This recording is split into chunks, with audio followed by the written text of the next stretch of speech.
Hello दोस्तों, स्वागत है आपका मेरे YouTube channel let's study with Poonam में, जिसमें हम जीके जीएस से रिलेटेड टॉपिक के बारे में चर्चा करते हैं। जैसा कि आप थंबनेल देख के समझ गए होंगे, आज हम चर्चा करने वाले हैं महाराष्ट्र राज्य के बारे में और महाराष्ट्र के धार्मिक स्थलों के बारे में। तो चलिए शुरू करते हैं। महाराष्ट्र भारत के पश्चिमी क्षेत्र में स्थित एक ऐसा राज्य है जो भारत का आबादी के स्थान पर दूसरे नंबर का राज्य है और क्षेत्रफल के हिसाब से तीसरा सबसे बड़ा राज्य है। राज्य को बनाने वाले क्षेत्र का इतिहास लगभग 1300 से 700 ईसा पूर्व का है। हालांकि वर्तमान राज्य की स्थापना 1960 ईस्वी तक नहीं हुई थी।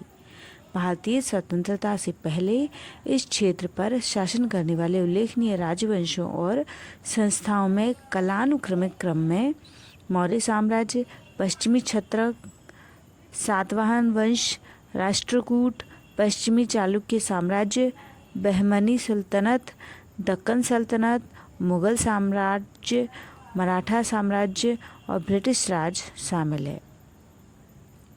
इन शासकों द्वारा छोड़े गए खंडहर, स्मारक, मकबरे, किले और पूजा के स्थल राज्य में चारों ओर बिखरे मिलते हैं। सबसे पहले हम मुंबई के प्रसिद्ध धार्मिक स्थल सिद्धिविनायक मंदिर के बारे में चर्चा करते हैं। सिद्धिविनायक मंदिर मुंबई स्थित एक प्रसिद्ध गणेश मंदिर है। सिद्धिविनायक गणेश जी का सबसे लोकप्रिय रूप है। गणेश जी जिन प्रतिमाओं की सूंड दाईं तरफ मुड़ी होती है वे सिद्धपीठ से जुड़ी होती है और उनके मंदिर सिद्धिविनायक मंदिर कहलाते हैं। कहते हैं कि सिद्धिविनायक की महिमा अपरंपार है। वे भक्तों की मनोकामना को तुरंत पूरा करते हैं। ऐसी मान्यता है कि गणपति बहुत ही जल्दी प्रसन्न होते हैं और उतनी ही जल्दी कुपित भी हो जाते हैं। यह हिंदू धर्म का एक प्रमुख तीर्थ स्थल है। सिद्धिविनायक की दूसरी विशेषता है कि यह चतुर्भुजी विग्रह है। उनके ऊपरी दाएं हाथ में कमल, बाएं हाथ में अंकुश है और नीचे के दाहिने हाथ में मोतियों की माला और बाएं हाथ में मोदक भरा कटोरा है। गणपति के दोनों ओर उनकी पत्नियां रिद्धि और सिद्धि मौजूद हैं, जो धन, ऐश्वर्य, सफलता और सभी मनोकामना को पूर्ण करने का प्रतीक है। मस्तक पर अपने पिता के समान एक तीसरा नेत्र और गले में एक सर्पहार के स्थान पर लिपटा हुआ है। सिद्धिविनायक का 2.5 फीट ऊंचा विग्रह है और 2 फीट चौड़े एक ही काले शिलाखंड पर बना हुआ है। यूँ तो सिद्धिविनायक के भक्त दुनिया भर में कोने कोने में फैले हुए हैं, लेकिन महाराष्ट्र में इनकी भक्त सबसे अधिक हैं।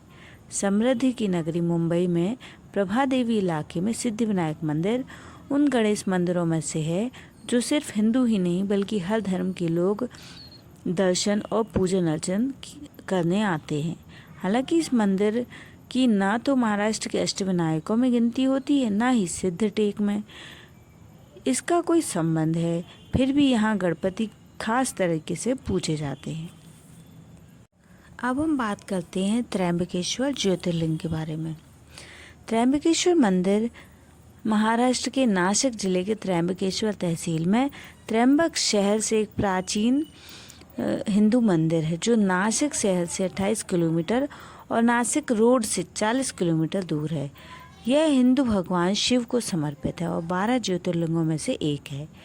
जहां महाराष्ट्र के त्र्यंबकेश्वर में हिंदू वंशावली रजिस्टर रखे गए हैं।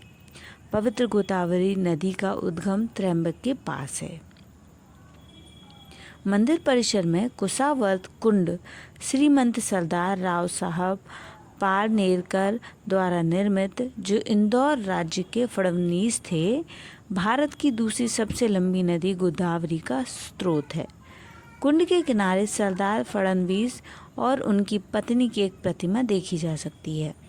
वर्तमान मंदिर का निर्माण पेशवा बालाजी बाजीराव ने मुगल शासक औरंगजेब द्वारा नष्ट किए जाने के बाद कराया था।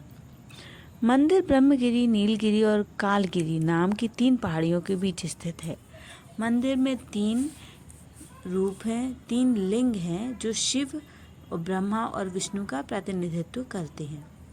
मंदिर के तालाब को अमृत वर्षिणी कहा जाता है, जिसका माप 28 मीटर 30 मीटर है।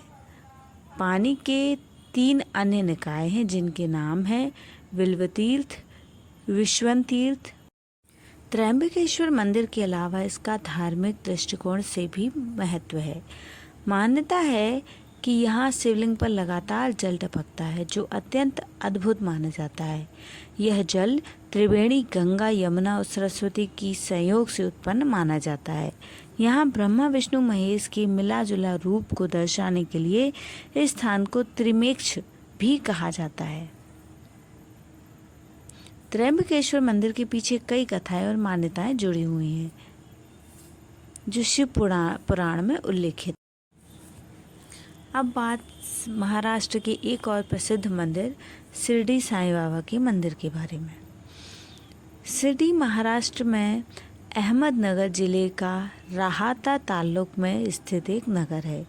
यह राष्ट्रीय राजमार्ग 160 पर अहमदनगर से लगभग 83 किलोमीटर और कोपरगांव से लगभग 15 किलोमीटर दूर है।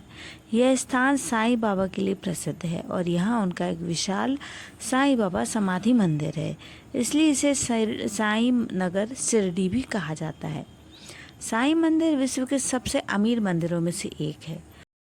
शिरडी के साईं बाबा एक भारतीय आध्यात्मिक गुरु और फकीर थे, जिन्हें एक संत माना जाता था। उनके जीवन काल के दौरान उनके बाद हिंदू और मुस्लिम दोनों भक्त उनका सम्मान करते थे। साईं बाबा के जीवन से प्राप्त वृत्तांतों के अनुसार उन्होंने स्वयं की प्राप्ति पर बहुत जोर दिया है, साथ ही नाशवान चीज़ों के प्रति प्रेम की अवधारणा की आलोचना की है। साईं बाबा ने धर्म या जाति के आधार पर भेदभाव की निंदा की है। उनके हिंदू और मुस्लिम दोनों अनुयायी थे, लेकिन जब उन पर अपनी धार्मिक संबद्धता के बारे में दबाव डाला गया तो उन्होंने खुद को एक के साथ पहचानने से इनकार कर दिया और दूसरे को छोड़ दिया। उनकी शिक्षाओं में हिंदू धर्म और इस्लाम के तत्वों का मिश्रण था। वो जिस मस्जिद में रहा करते थे उसे उन्होंने एक हिंदू नाम द्वारकामाई दिया। हिंदू और मुस्लिम दोनों रीति रिवाजों का अभ्यास किया करते थे। अब जानते हैं महाराष्ट्र में स्थित शनि सिंगनापुर की महिमा के बारे में। शनि भगवान की स्वयंभू मूर्ति काले रंग की है और 5 फीट 9 इंच ऊंची है। एक 5 फुट 6 इंच चौड़ी यह मूर्ति संगमरमर के एक चबूतरे पर धूप में विराजमान है। यहाँ शनिदेव अष्ट प्रहार धूप हो, आंधी हो, तूफान हो या जाड़ा हो, सभी ऋतुओं में बिना छत्र धारण किए खड़े हैं। राजनेता और प्रभावशाली शनिवार के दिन आने वाली अमावस को तथा प्रत्येक शनिवार को महाराष्ट्र के कोने कोने से दर्शनाभिलाषी यहाँ आते हैं और शनि भगवान की पूजा अर्चन, अभिषेक आदि करते हैं। प्रतिदिन प्रातः 4 बजे और सायं 5 बजे यहाँ आरती होती है। शनि जयंती पर जगह जगह से प्रसिद्ध ब्राह्मणों को बुलाकर का मारा पानी नहीं मांगता। शुभ दृष्टि जब इसकी होती है तो रंग भी राजा बन जाता है। देवता, असुर, मनुष्य, सिद्ध, विद्याधर और नाग, ये सब इनकी अशुभ दृष्टि पड़ने पर समूल नष्ट हो जाते हैं। परंतु यह स्मरण रखना चाहिए कि यह ग्रह मूलतः आध्यात्मिक ग्रह है। महर्षि पाराशर ने कहा कि शनि जिस अवस्था में होगा उसके अनुरूप फल प्रदान करेगा। जैसे प्रचंड अग्नि सोने को तपाकर कुंदन बना देती है, वैसे ही शनि भी विभिन्न परिस्थितियों के ताप से तपाकर मनुष्य को उन्नत पथ पर बढ़ने की सामर्थ्य और लक्ष्य प्राप्ति का साधन उपलब्ध कराते हैं। इस वीडियो में हमने महाराष्ट्र के कुछ धार्मिक स्थलों के बारे में जानने का प्रयास किया है। यदि हमारा वीडियो आपको पसंद आता है तो चैनल को लाइक, शेयर और सब्सक्राइब जरूर करें और कमेंट करके हमारा प्रोत्साहवर्धन अवश्य करें। धन्यवाद दोस्तों।